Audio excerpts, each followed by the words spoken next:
this video, we will show you how to fit the door frame for sliding doors.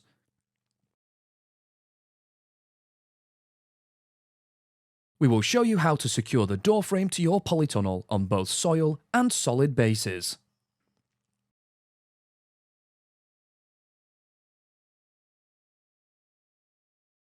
Here are the parts you'll need.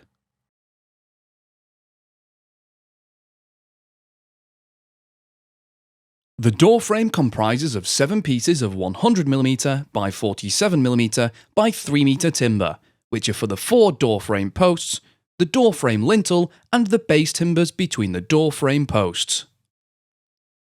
The remaining pieces supplied in the pack are 19mm by 38mm by 1.8m battens, which are used later when fitting your polytunnel cover.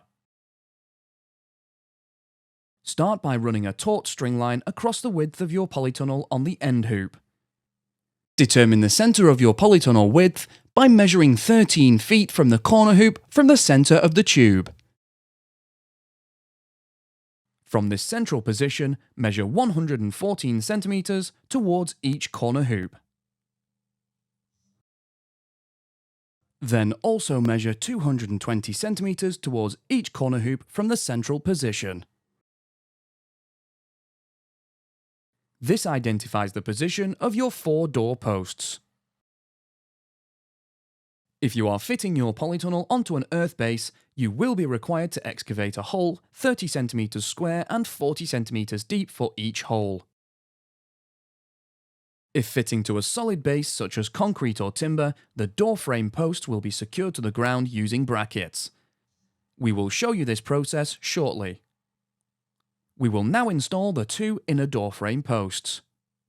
Reposition one of the door frame posts into the hole or onto the solid base, ensuring the door frame post is positioned 114 centimeters from the center mark to the outside of the door frame post.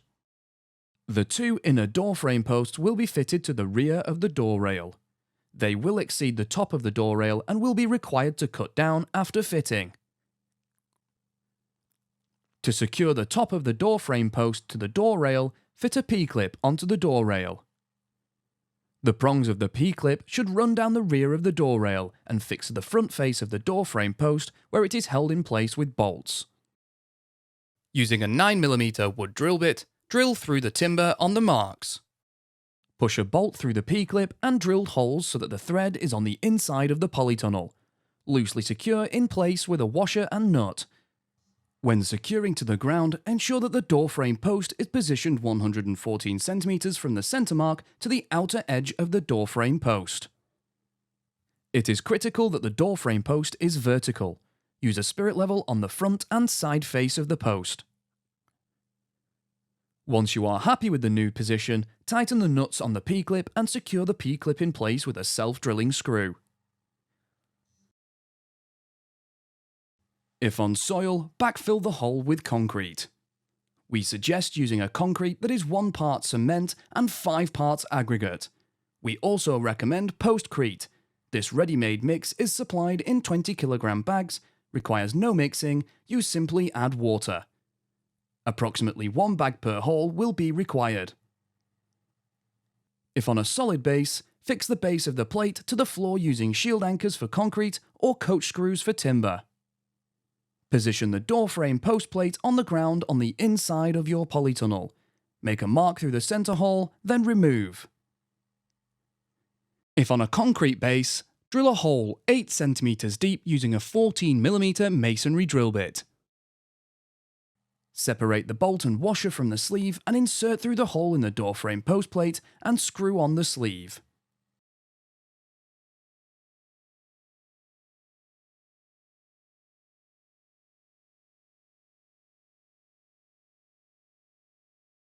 Locate the shield anchor into the hole and firmly tighten using a 17mm spanner.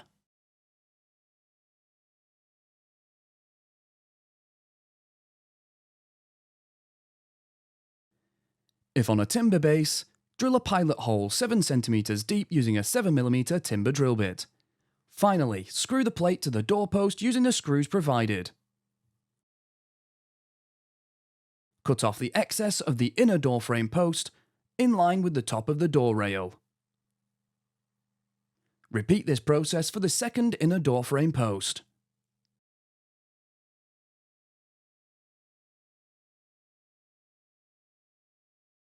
We will now install the two outer door frame posts. These are to provide additional strength to the door structure. The two outer door frame posts will need to be cut to size prior to securing them, as they are fitted under the door rail. Position an outer door frame post into the hole or onto the solid base. Ensure the door frame post is vertical using a spirit level. Mark the uprights of the door post under the door rail. Cut the post on this mark.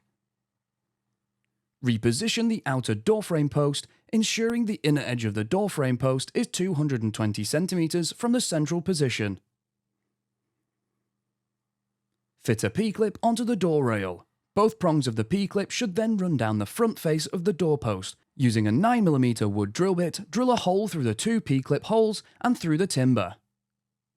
Push a bolt through the P-clip and drill holes so that the thread is on the inside of the polytunnel. Loosely secure in place with a washer and nut. When securing to the ground, ensure that the door frame post is positioned 220 cm from the central mark to the inner edge of the door frame post. It is critical that the door frame post is vertical. Use a spirit level on the front and side face of the post. Once you are happy with the position, tighten the nuts on the P-clip and secure the P-clip in place with a self-drilling screw. Secure the door frame post to the floor using the method demonstrated earlier.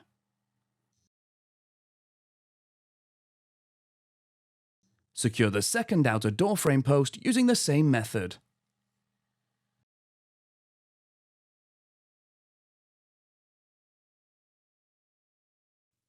We are now ready to fit the door frame lintel. The lintel spans between the two outer door frame posts and runs across the front face of the inner posts. The door frame lintel is supplied in two pieces, of 100mm by 50mm timber, 3 meters long.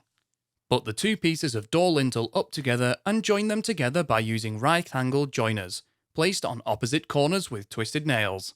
Approximately 30 nails per plate will suffice. The door frame lintel should be at the height of 2.17 meters from the ground to the bottom edge of the lintel. Measure up the doorpost 2.17 meters. If your site slopes across the width, measure up the post on the higher side. Offer the door frame lintel up, position one end flush with one doorpost and make a mark at the other end and cut.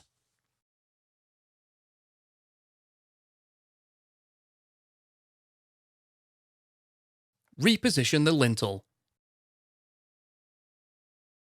Ensure the door frame lintel is level and use a 4mm wood drill bit to drill a pilot hole. Use a 150mm screw to secure to the doorpost. Repeat at the other side.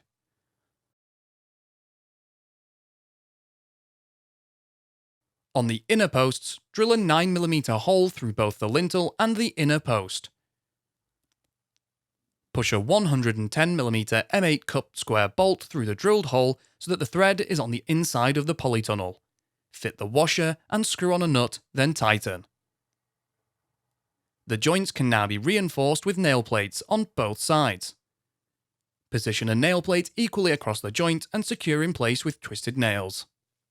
We can now fit the base timber. This is a piece of timber between the doorposts and the outer doorpost. Position a piece of 100mm by 47mm timber so it butts up with the outside edge of the inner door frame post and runs past the outer face of the outer frame doorpost. Make a mark on the base timber where it reaches the outside edge of the outer door frame post and cut on this mark. To secure the base timber to the doorposts, drill a hole using a 4mm drill bit through the inner doorpost in line with the base timber and screw the two together with a 150mm screw. On the outer post, drill a 9mm hole through both the outer door frame post and the base timber. Push a 110mm M8 cup square bolt through the drilled hole so that the thread is on the inside of your polytunnel. Fit the washer and screw on a nut, then tighten. The joints can now be reinforced with nail plates on both sides. Position a nail plate equally across the joint and secure in place with twisted nails.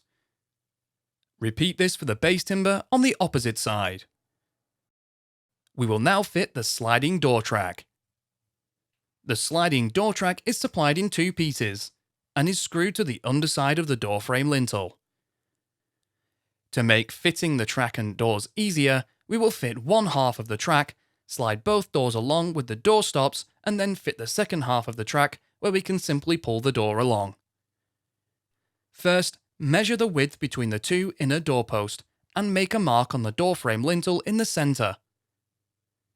Position one piece of sliding door track so that one end is butted up to the centre mark. Do not be concerned that the track does not reach the outer door frame post. Ensure it is flush with the front face of the door frame lintel and screw into position through the 4 pre-drilled holes on each piece of track. Now we are ready to position the door stops and doors onto the door track. Door stops prevent the door from rolling out of the track. 4 door stops are provided, 1 for each end of the track and 2 additional stops in the middle of the track. Assemble the door stop by screwing the slotted grub screw through the bracket and into the rubber stop. Slide 1 door stop down the track, then slide 1 door onto the track, followed by 2 more door stops, the second door and then the final door stop. We will reposition the door stops once we have fitted the second piece of sliding door track. Butt the second piece of sliding door track up to the previously fitted piece and fix in position using the supplied screws. Slide the doors to the central position. You may need to adjust the doors to the correct height.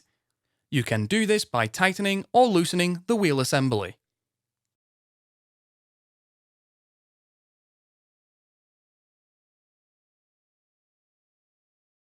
Adjust each stop by releasing, sliding along, and then retightening until the door stop is in the required position.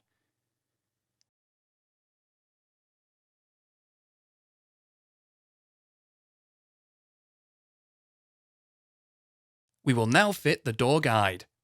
The door guide prevents your sliding door from swinging in the wind. Assemble the door guide by screwing on the flange nut onto the threaded rod, with the flange at the top. Slide on the nylon roller and secure with a locking nut. You will need to hold the rod with grips to hold it tight while screwing on the locking nut. Do not tighten the nut completely. Allow the roller to turn. Position the door guide in line with the door frame post which the door slides past. Making sure it is upright, drive the guide into the ground. You will be required to repeat this process for both doors. If you have a hard base, fix a door frame post plate to the floor.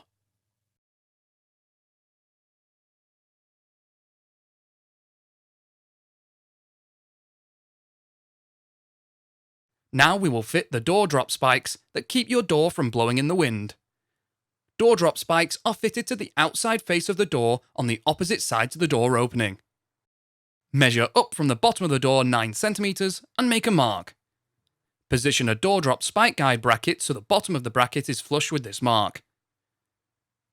Mark the position of the 2 slots in the bracket and across the top. Now reposition the bracket so the bottom of the bracket is flush with the top mark and mark the position of the 2 slots again.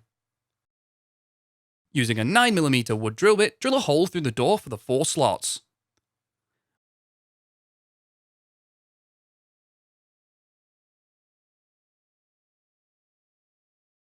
On the inside face of the door, insert pronged T-nuts into each hole. Bolt the 2 angled brackets onto the door with the slot on each bracket at the top.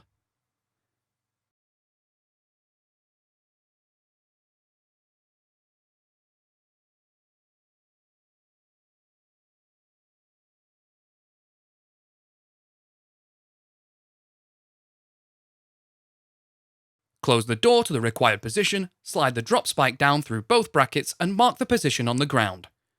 Open the door and bury the tube in the required position.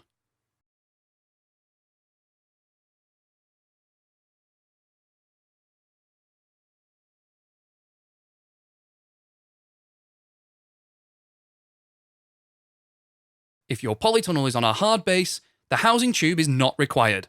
Simply drill a hole using a 9mm drill bit to an appropriate depth.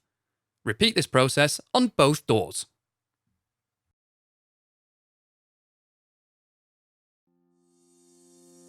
You can find more videos to help you build your polytunnel and construct.firsttunnels.co.uk. We also have a construction helpline if you require any further assistance.